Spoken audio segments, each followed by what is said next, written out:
Let's make baka. Let's not takot.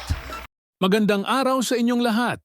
Sa video na ito, bibigyang pugay natin ang buhay at karera ni Philip Lazaro, isang kilalang stand-up comedian at direktor sa Pilipinas. Ating tatalakayin ang kanyang kwento dito sa Pinoy Wisdom.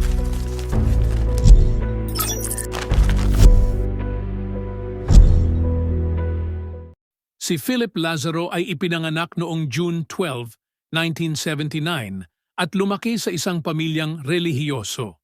Sa kanyang kabataan, pangarap niyang maging pari o abogado. Ngunit sa kalaunan, natagpuan niya ang kanyang tunay na tawag sa mundo ng komedya.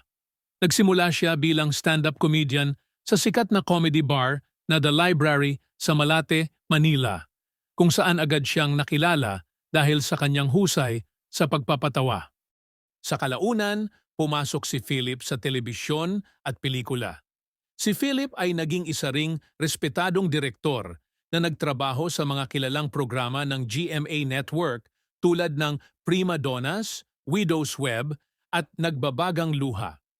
Noong July 12, 2012, pumanaw si Philip Lazaro sa edad na 52 dahil sa multiple organ failure. Ang kanyang pagpanaw ay labis na ikinalungkot ng industriya ng showbiz, kung saan siya ay kilalang-kilala bilang isang mabait at propesyonal na katrabaho. At diyan nagtatapos ang ating pagtalakay sa buhay ni Philip Lazaro, isang kwento ng tagumpay, talento at dedikasyon.